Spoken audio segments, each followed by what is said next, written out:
In breaking news, disbelief at Paris Charles de Gaulle Airport today as Air France Flight 447 from Rio de Janeiro, expected to land in Paris at 11:15 a.m., has gone missing. The Airbus A330, carrying 228 people, lost contact with air traffic control 3 hours after takeoff, roughly 3,000 kilometers into its journey. The last known communication was an automated message reporting an electrical short circuit shortly before all contact was lost. Air France officials have described the situation as serious, and search operations are underway by both French and Brazilian forces. Family members at airports in Paris and Rio are being cared for as hopes of finding survivors fade. This marks what could be the worst disaster in Air France's history. The search continues, but it may now be more about finding answers than rescuing lives. Hello everybody, I'm Phil Wilkes. Welcome aboard the Like a Pilot podcast, where we unveil the soft skills pilots utilise every time they strap into those high-speed aluminium and carbon fibre giants we call airliners. This show is your ticket to understanding the how and why behind what makes aviation one of the safest modes of travel.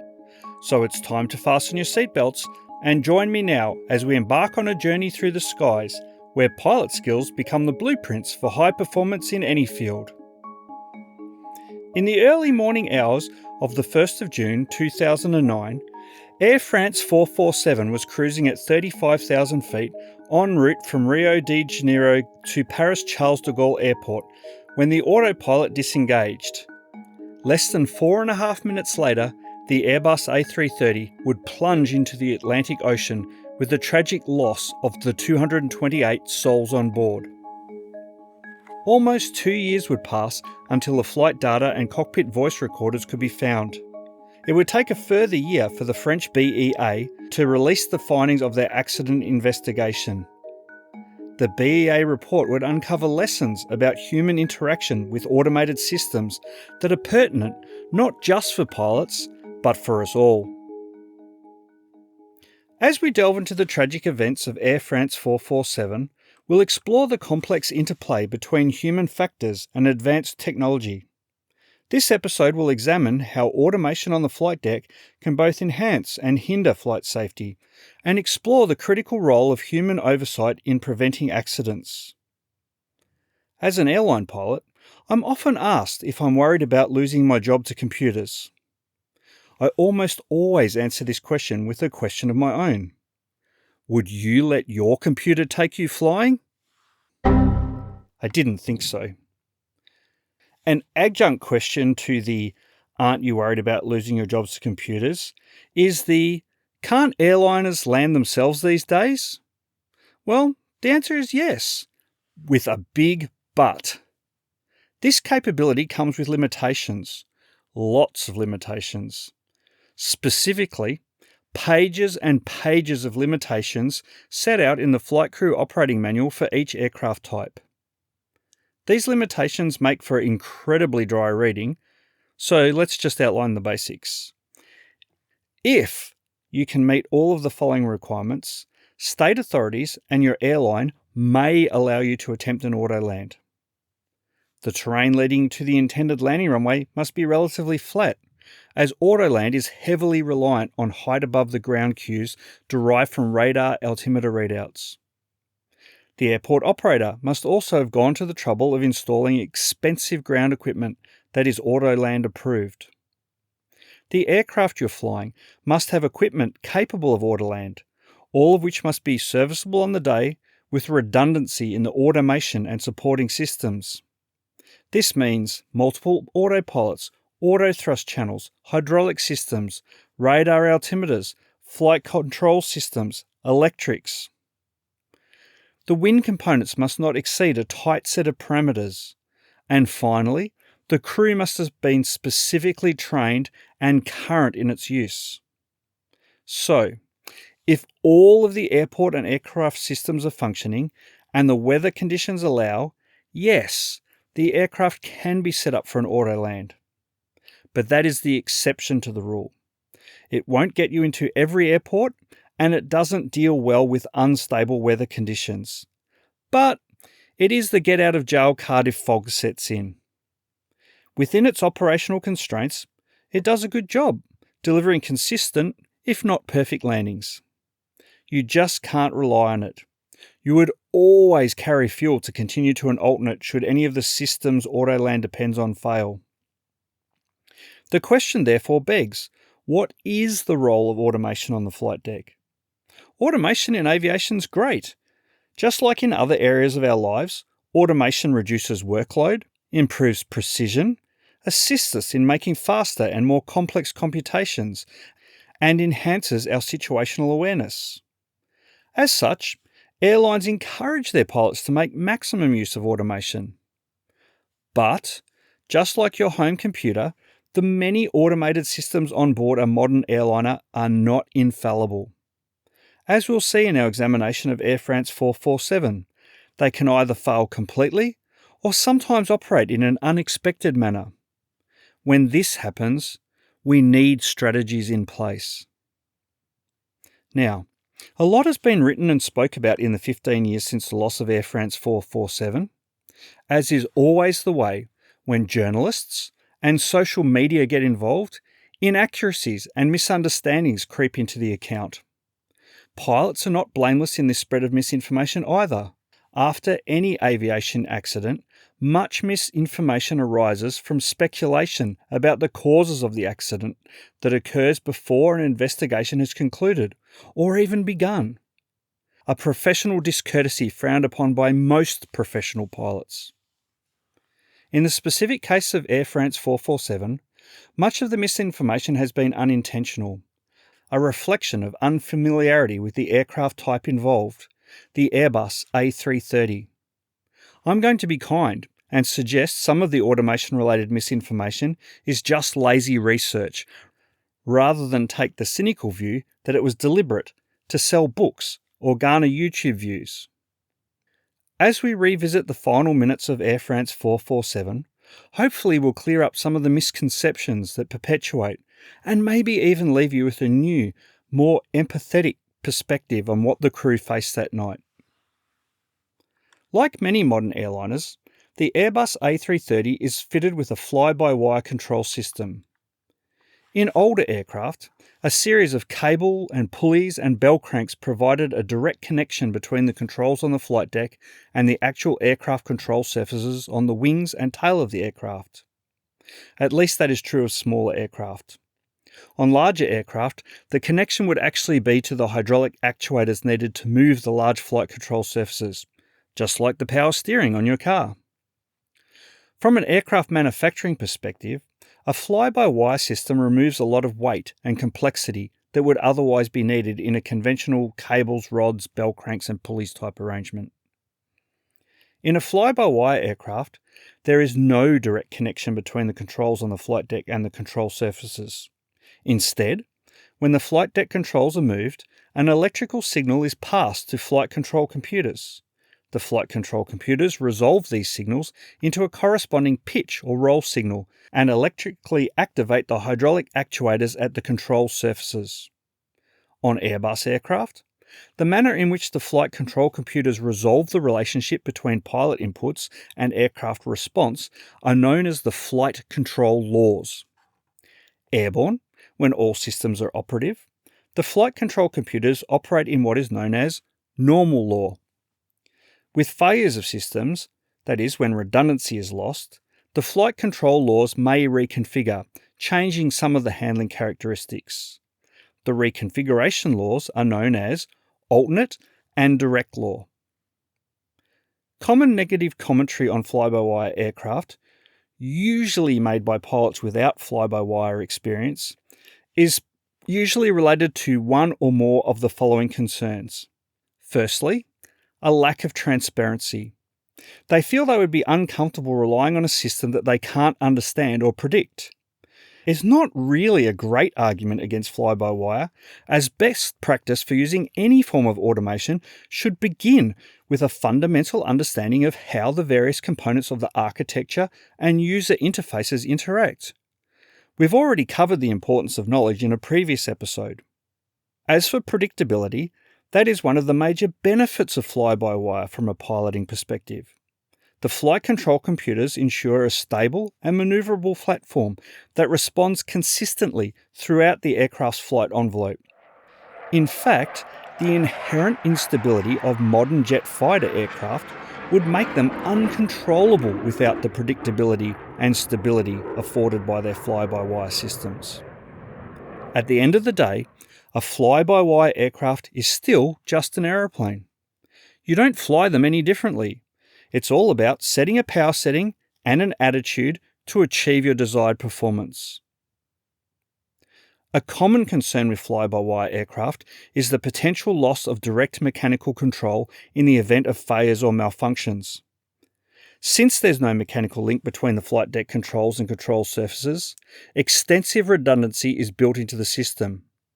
For example, in the A330, both independent side sticks are equipped with multiple sensors that capture and relay the pilot inputs to 5 flight control computers. These computers provide redundancy for each control surface, which are, in turn, actuated by 3 separate hydraulic systems. The electrical systems add even more layers of redundancy, well beyond the scope of this podcast. That all being said, modern jet airliners with fly-by-wire systems will still have some form of mechanical backup. 2 concerns, usually directed at Airbus aircraft specifically, as opposed to fly-by-wire aircraft generically, are the Airbus flight control law protections and lack of mechanical coupling between the 2 side stick controllers. Let's deal with each of these separately. Firstly, flight control law protections. Aircraft are not indestructible. Because of this, every aircraft is designed and certified to operate within limitations relevant to the class of operation to which it belongs. These limitations are known as the flight envelope. There are maximum stresses or loads that can be applied before the airframe is damaged. Transport aircraft are not designed for aerobatics, but they still have generous G-force or load factor capability, enough to complete a barrel roll or fly inverted. There is also a maximum speed at which the aircraft can be flown before bits start falling off. Pilots are limited to flying well below this speed. Be rest assured, the aircraft is designed and tested to stay in one piece well beyond the load factor and maximum speed limits pilots are limited to. The envelope is also defined by the stall speed. The wings produce the lifting force that keeps an aircraft in the air through a combination of deflecting air downwards and air pressure differentials that result from their passage through the air. The angle of the wings compared to the aircraft flight path is known as the angle of attack. As the angle of attack increases, more air is deflected downwards, and the pressure differential between the upper and lower surfaces of the wings increases. More lift is produced. But this only happens up to a point at which the angle becomes too steep and the oncoming air can no longer flow smoothly over the wings. At this point, airflow of the top of the wings partially separates and becomes turbulent. The aircraft is said to have aerodynamically stalled. The wings still produce lift, but significantly less than immediately before the stall angle. The amount of lift an aircraft wing can produce is also affected by airspeed. This means that, at a given weight, in level flight, there will be one airspeed at which the angle of attack reaches the stall angle of attack. When a wing reaches the stall angle of attack, the separated, turbulent airflow also causes a considerable increase in drag. At cruising altitude, this increase in drag is greater than the excess thrust available from the engines to readily overcome it. The only realistic option to regain airspeed and recover from a stall at altitude is to lower the nose attitude, to reduce the angle of attack below the stall angle of attack, and trade off altitude to recover energy, that is, airspeed. Runways are not infinitely long, so you don't want to have to accelerate to or decelerate from speeds any higher than you need to. As a result, the phases of flight where an aircraft routinely operates closest to the stall are on takeoff and approach to land. While the wings achieve their maximum lift potential at the stall angle of attack, fly below stall speed, and the aircraft will enter a rapid descent. As such, minimum operating speeds for all phases of flight are defined in multiples of the stall speed. From a passenger perspective, I think we can all agree that it would be highly undesirable for our pilots to operate anywhere near any of these envelope limits. But those arguing that Airbus flight control law protections are a bad thing believe that the pilot should still have the ability to fly right up to the limitations of the aircraft and not have the flight control laws intervene. They argue that the Airbus flight control law protections remove full envelope authority from the pilot. This is a fallacy. They don't. What the Airbus flight control law protections actually do is ensure that the pilot can fly up to and even beyond the limits of the envelope, but not to the point where the aircraft's structural integrity is compromised or the aircraft falls from the sky. At any time, the control sticks can be immediately moved to the stops, and the flight control laws will ensure that load factors remain within limits and that the aircraft can be flown at maximum lift potential without stalling.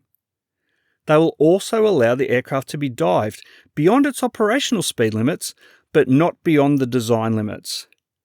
They make sure that your pilots cannot fly your aircraft into a regime where it falls apart. I think this is a good thing. There are also protections against excessive bank and pitch angles, all at many multiples of those used in the normal flight envelope.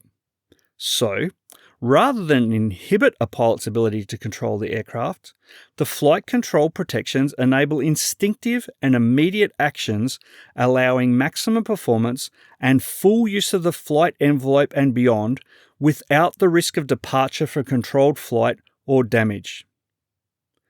At the end of the day, though, if a pilot really believed that they were being inhibited by the flight control laws or protections, they can be disabled. In the case of the A330, this can be done by deselecting just 3 of the 5 flight control computers. On Airbus aircraft, all of the flight control law protections are available in normal law. Importantly, in the case of Air France 447, as the flight control laws reconfigure, some or all protections are lost. The fallacy of full envelope authority resolved, let's look at the lack of mechanical coupling between the 2 side stick controllers. Rather than using a control column between the pilot's legs, reminiscent of the yoke used on submarines, Airbus aircraft utilise small side sticks mounted outboard of each pilot, reminiscent of a joystick used for computer gaming. Along with the accompanying armrests, side sticks allow a very stable platform with which to exercise fingertip control. They don't block the view of the instruments, and most importantly, they allow the fitment of a handy meal tray. The decided disadvantage of side stick controls fitted to Airbus aircraft is that they are not linked. They don't move in unison. This means there is no visual or kinesthetic feedback to the non-flying pilot of what control inputs are being made on the other side of the flight deck. To somewhat overcome this limitation, if both pilots deflect their sticks at the same time, an aural warning sounds. Dual input. The side sticks are also fitted with a priority button that cuts out input from the other stick and affords immediate full authority to the pilot who has selected it. Again, if this happens, there is an aural warning. Priority left. Or Priority right. I think that about covers off everything you need to know about fly-by-wire, stalling, and Airbus flight control laws for us to finally look at Air France 447. On the evening of the 31st of May 2009, Air France 447 departed Rio de Janeiro Galeao Airport bound for Paris Charles de Gaulle. On board were 216 passengers, 9 cabin crew, and a flight deck crew of 3. The Airbus A330 is certified to be operated as a 2-pilot aircraft, but airlines augment crew complements to meet regulatory limits for both total duty and time behind the controls. These limits are designed to mitigate against fatigue, in the same manner that long-haul truck and bus drivers are required to limit their time on duty and behind the wheel. On ultra-long-haul flights, up to 4 pilots may be carried to ensure limits on time behind the controls are not exceeded. This flight would be operated by 1 captain and 2 first officers. When operating with an augmented crew, during the cruise segment of the flight, the crew members rotate between time behind the controls and resting in the crew bunk or bunks. But if the captain isn't on the flight deck, who's flying the aircraft, you may well ask? Well, that would be the pilot flying, and this could be any of the pilots on board. In fact, for this sector, the most junior of the first officers would be the pilot flying the sector. The pilots not flying would act in support, handling communications, checklists, and completing other monitoring and backup duties. In some media, undue emphasis has been placed on the fact that the captain was asleep in the crew rest area at the time things started going wrong for Air France 447. It is therefore important to set the record straight that this is perfectly normal. While the captain is designated as the pilot in command of the aircraft, responsible for its ultimate disposition, rest assured that when the captain is off duty, there will always be a fully qualified pilot behind the controls. They just aren't paid captain's salaries. While some airlines run augmented crews so there's always a captain and first officer behind the controls, other airlines save considerable money on crewing by instead using first officers and even second officers. Second officers, who may only be rated to sit behind the controls in the cruise, may be earning less than half of a captain's package. Savings often overlooked by those very same airlines when pilot salary negotiations are up for renewal. Earlier in the flight, the pilots had been informed that an area of convective activity lay ahead of them in what is known as the Intertropical Convergence Zone. About 3.5 hours after departure, the aircraft departed the Brazilian coastline and headed out across the Atlantic Ocean at its initial cruising altitude of 35,000 feet. Shortly after, they began to experience light turbulence. The captain and first officer on duty discussed the fact that the atmospheric temperature was too hot to allow them to climb out of the cloud tops at their current weight. As the turbulence stopped, the captain recalled the third pilot from the crew rest so he could commence his own break. Much has been made of the captain being on a break with thunderstorms forecast along route. Typical of the comments I've read, one opinion piece stated, "If only he had delayed his break, maybe the story would have ended differently. If you are responsible for the outcome, you do not go on vacation during the main event."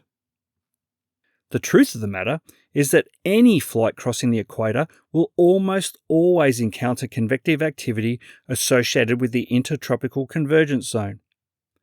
And weather forecasts aren't always 100% accurate. Sometimes weather is forecast en route and it doesn't eventuate. And sometimes you hit quite bad turbulence that hasn't been forecast at all. Exactly how long was the captain supposed to delay his break? I need to emphasise here that the captain was not leaving unqualified people behind the controls.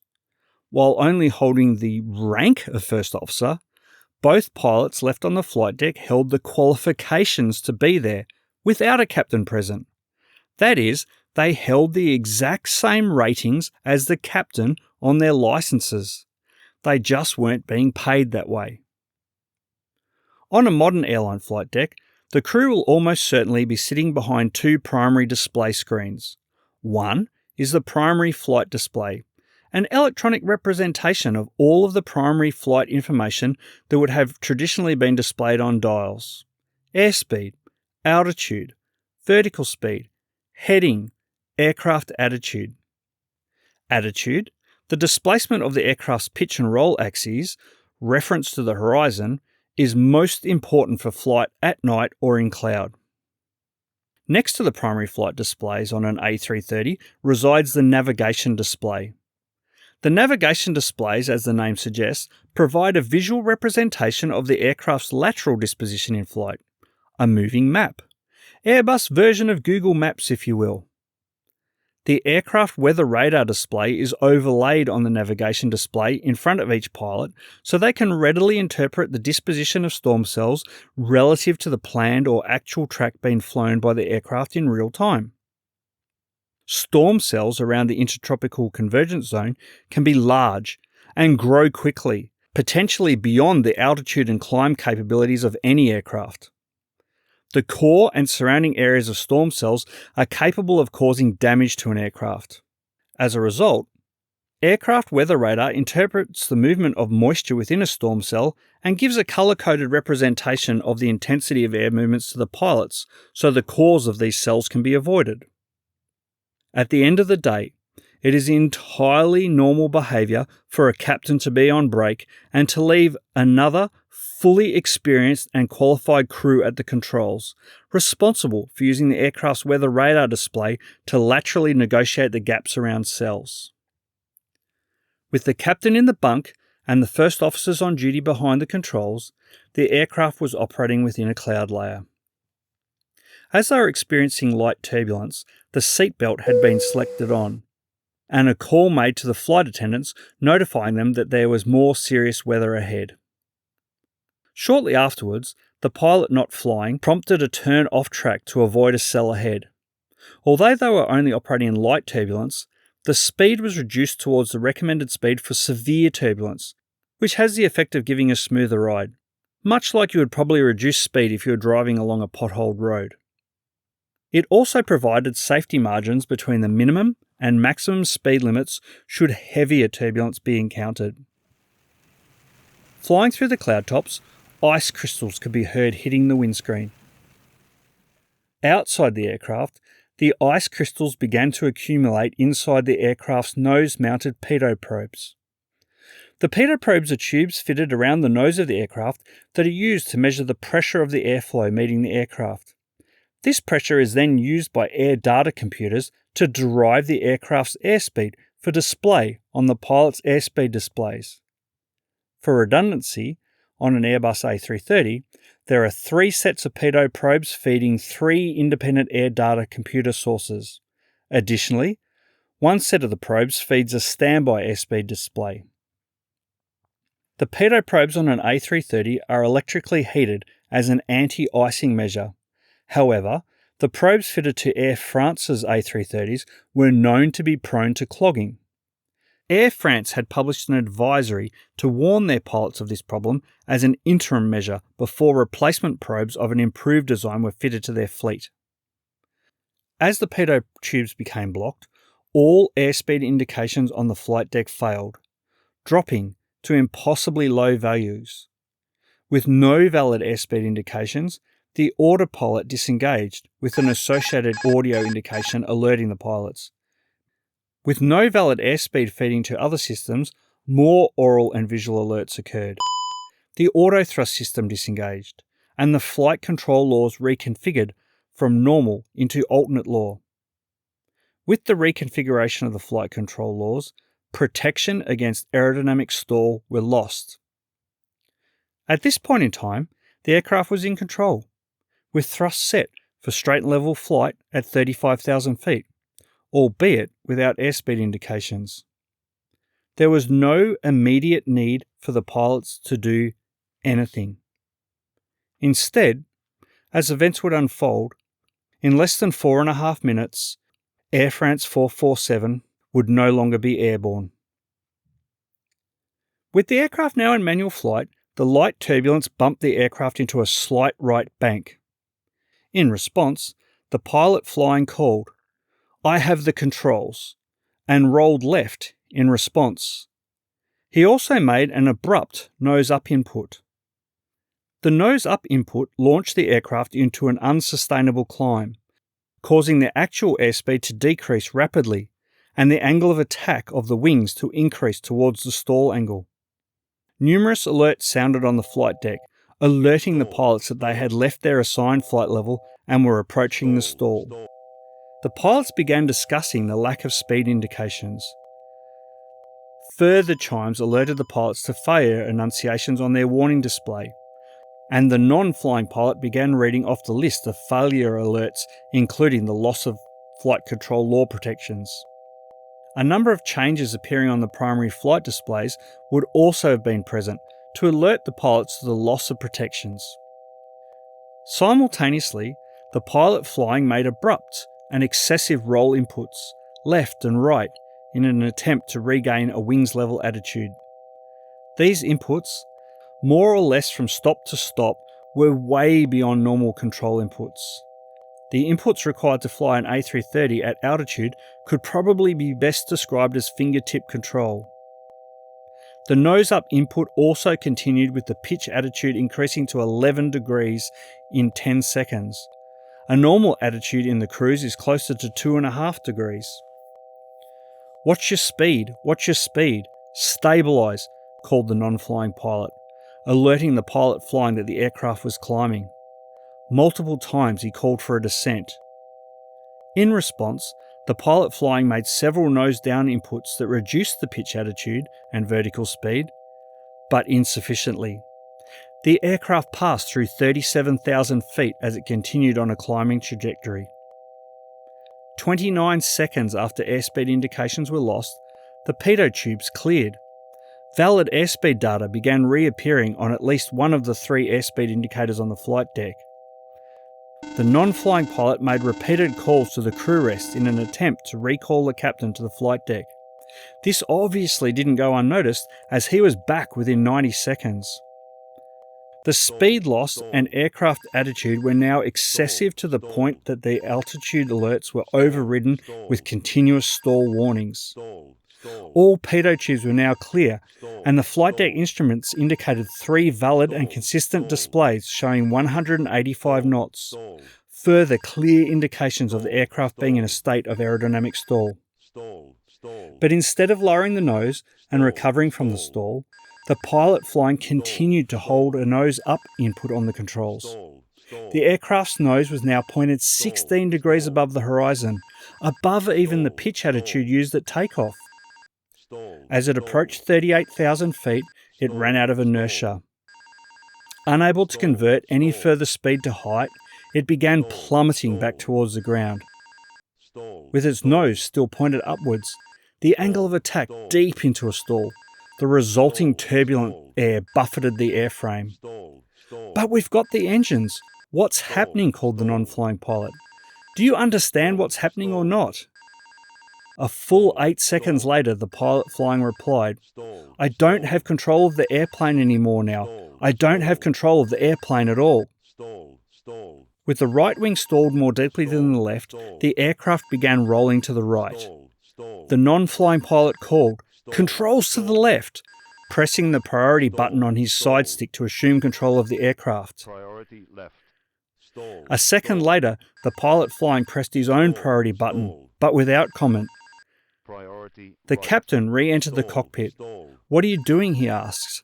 "What's happening? I don't know. I don't know what's happening," says the non-flying pilot. "We're losing control of the airplane there," says the other. The non-flying pilot again. "We lost control of the airplane. We don't understand anything. We've tried everything." During the following seconds, all of the indicated speeds became invalid again, this time being rejected as too low. As the aircraft passed back through its initial cruise altitude of 35,000 feet, descending now at around 10,000 feet per minute, its angle of attack was in excess of 40 degrees.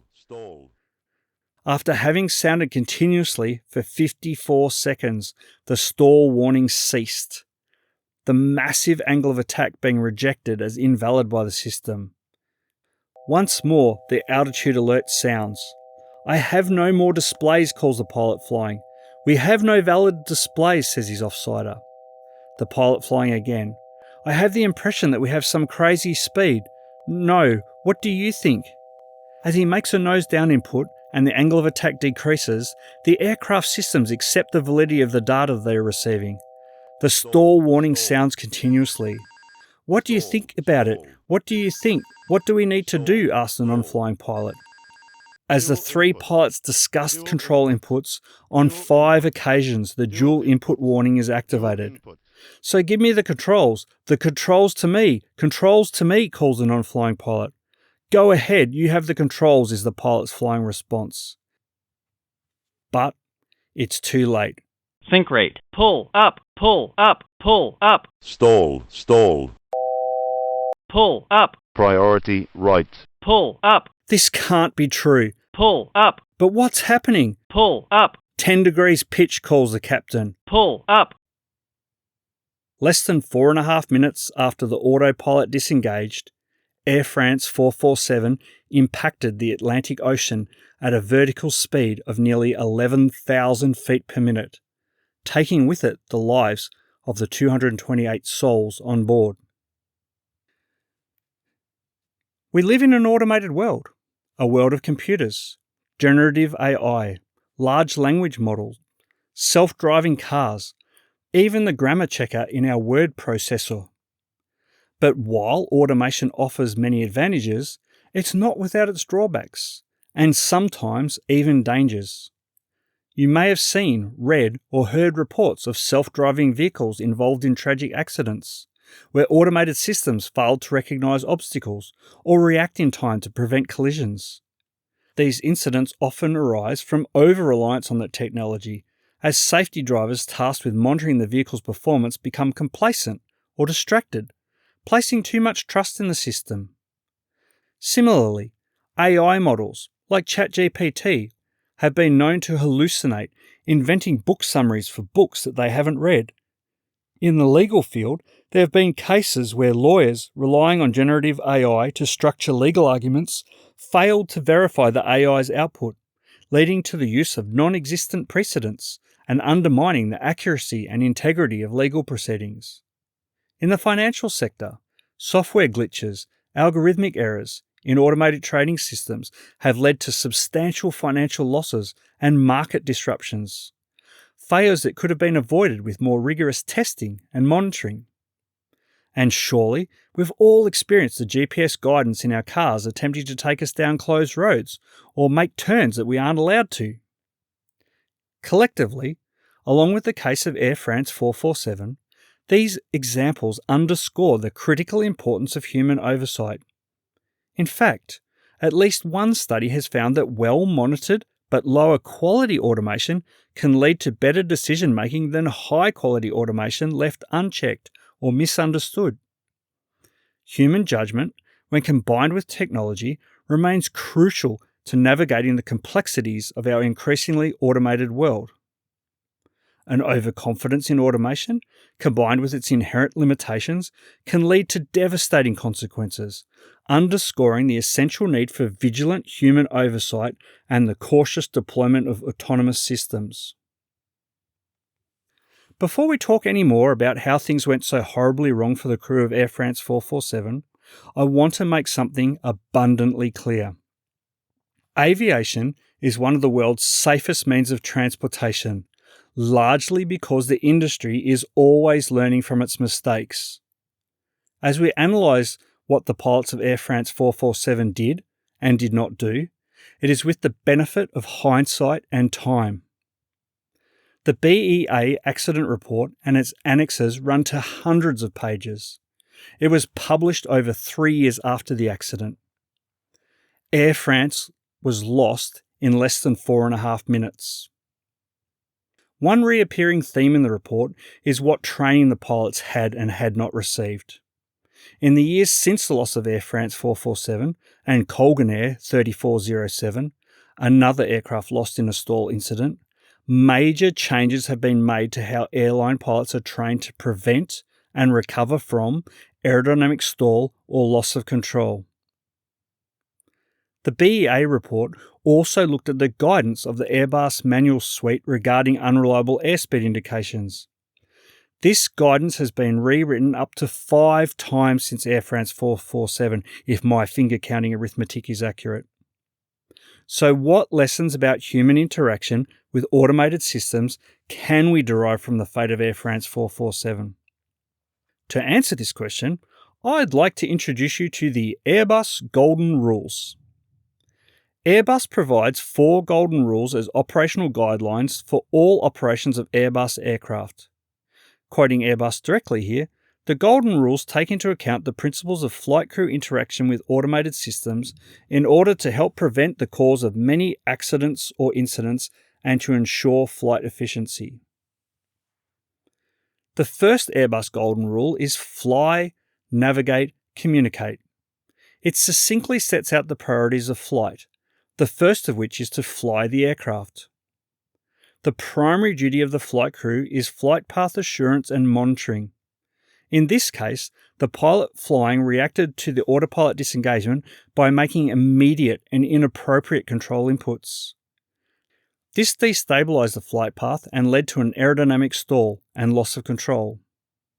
No time was taken to make a considered response based on recognition and confirmation of the displacement of the aircraft. Exacerbating this, the pilot not flying busied himself with the displayed alerts before ensuring that the pilot flying had the aircraft flight path under control. In any phase of stabilized flight, there will be a combination of attitude and power setting that will equate to that stable condition.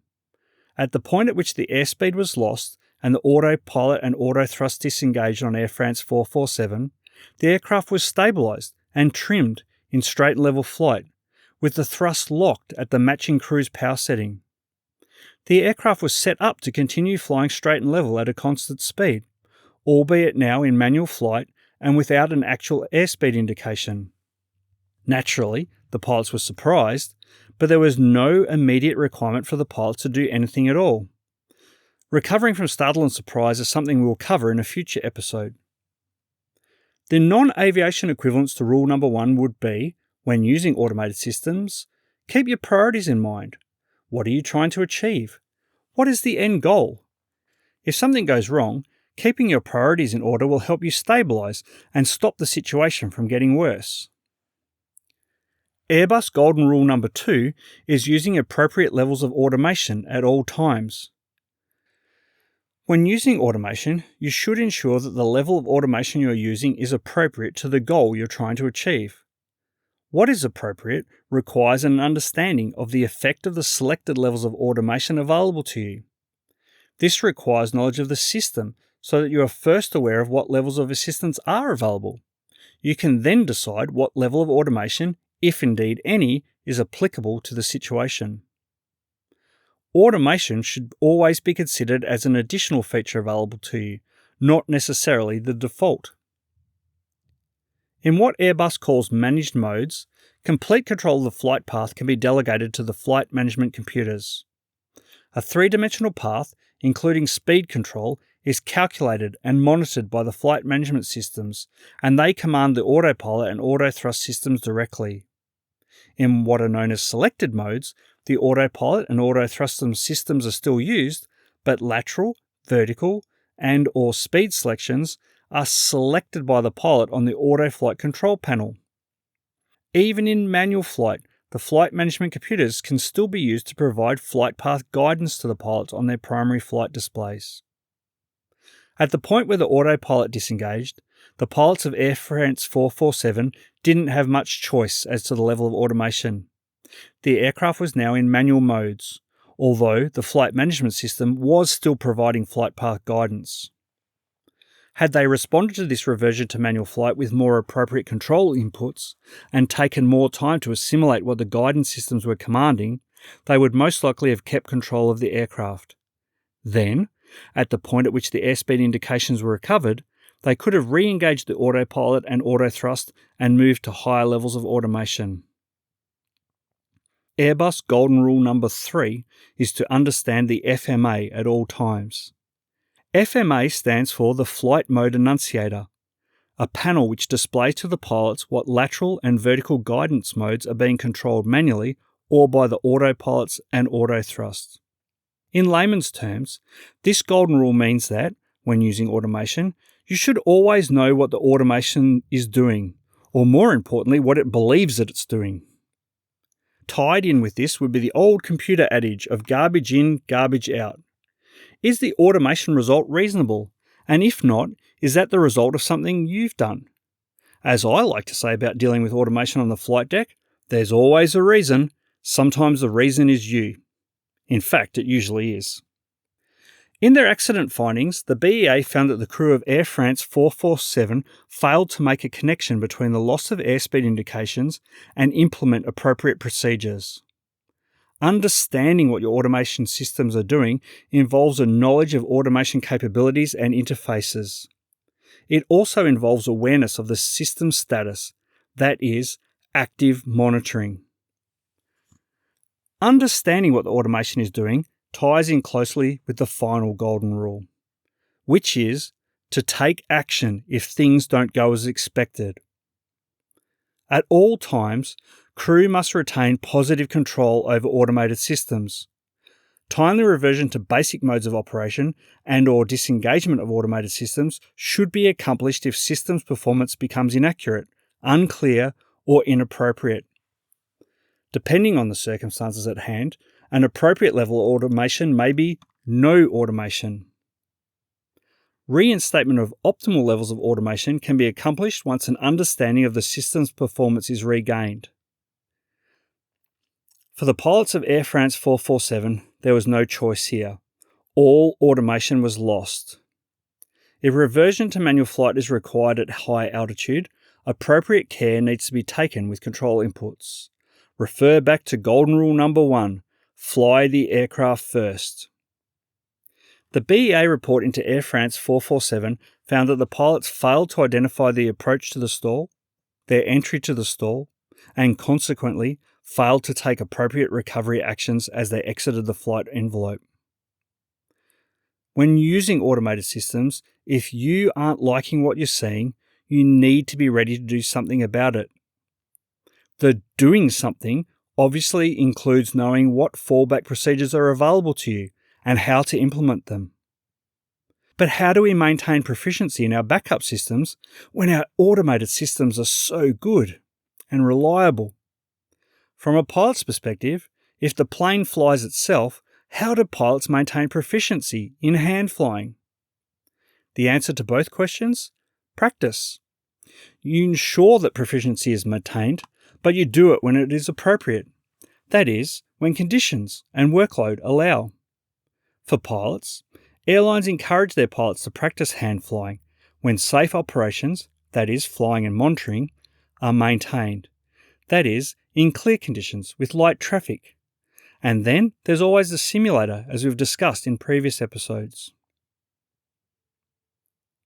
The tragic case of Air France 447 serves as a stark reminder of the delicate balance between human expertise and technological advancements.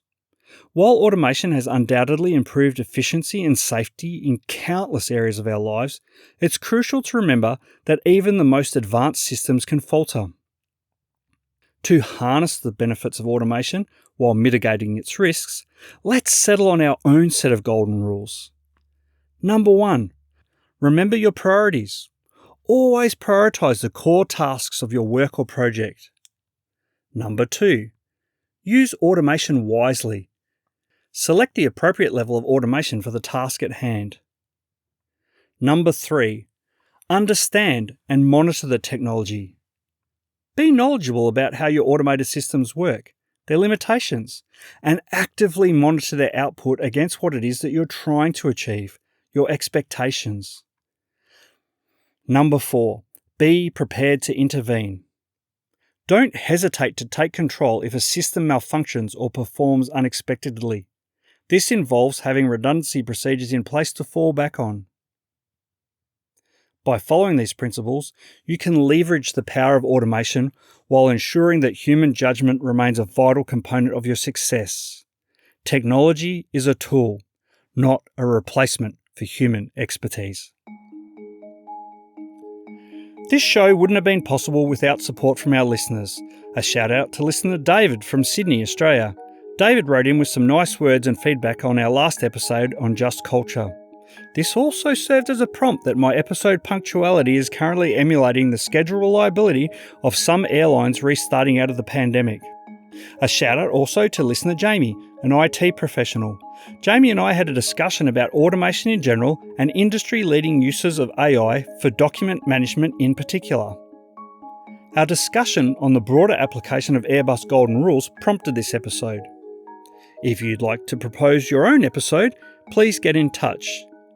And if you'd like to incentivise me to get the podcast episodes out on time, our Patreon page is available at patreon.com/likeapilot.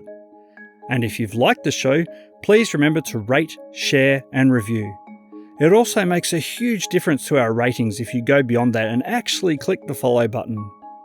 The Like a Pilot podcast is written and produced by me, Phil Wilkes. Until next time, thank you for listening to the Like a Pilot podcast.